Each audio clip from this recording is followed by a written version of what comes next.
Could it be that simple? Nerd!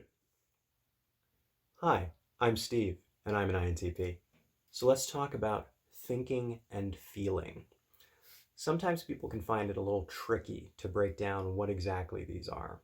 Or it might be clear, but they can't really articulate. They might be able to very clearly say that their one friend is a thinking person and their other friend is a feely person. But how do you really tell the difference? How do you tell where one begins and the other ends? They're actually much more similar than they seem because they're both types of validation. But where they differ is what they're validating. So thinking, I think of as advanced true-false statements, validating advanced true-false statements. So at its very basic, thinking is about, is this thing true or is this thing false?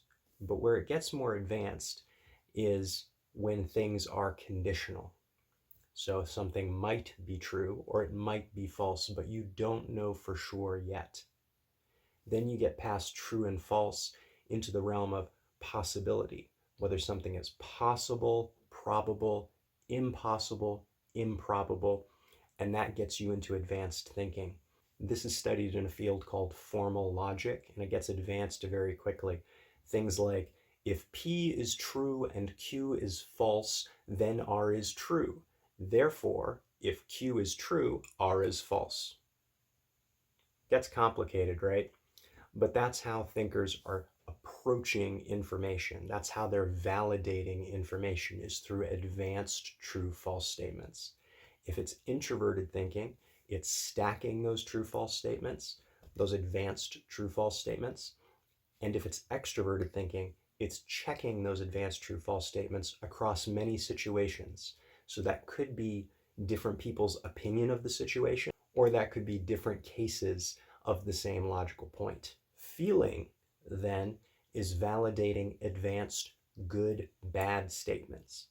I know what you're thinking. You're like, Steve, how can it be that simple? How can you get sad or mad from good and bad? Well, it starts with just good and bad, but like thinking, it can become conditional. For instance, if we're on the same team, then what's good for me is good for you, and what's bad for me is bad for you. And what's good and bad depends on what we achieve as a team. If we're in competition, then what's good for me is bad for you, and what's bad for me is good for you. So I'm going to hope that things turn out badly for you so that they're good for me. And when things go bad for you, I'm going to feel like it's good for me even if I don't directly benefit. That's called schadenfreude, a more advanced type of emotion. So you can see how then hate comes out of that, how then anger with the other can come out of that, and vice versa when we're in collaboration, how I can have happiness because someone else does well, or I can have sadness because someone else didn't do well, and because they didn't do well, because it wasn't good for them, it's not good for me also.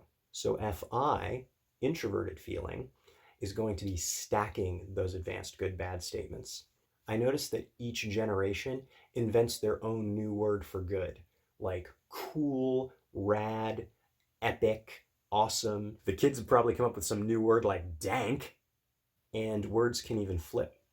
Like the Michael Jackson song Bad. I'm bad, you know it, you know it. Clearly he means good when he's saying bad, but because that's what other people say, then when they say bad, it means bad, but when he says bad, it means good. He's actually flipping it around, saying that, what the older generation says, I'm the opposite of that. What's bad for them is good for me. What's good for me is bad for them. It's a way of separating identity based on feeling. And FE, extroverted feeling, is validating those advanced good-bad statements across many situations or across many people. So that's my take on thinking and feeling. Thinking is advanced true-false statements, and feeling is advanced good-bad statements. If you like this video, please click like below and comment with what you thought was interesting. If you have a different take on thinking and feeling, that'll let me know what kind of video to make next. Thanks for watching. Have a good one. How does this ice cream flavor make me feel? How does this ice cream flavor make me feel? How does this ice cream flavor make me feel? That's not accurate. That's SEFI. Nerd.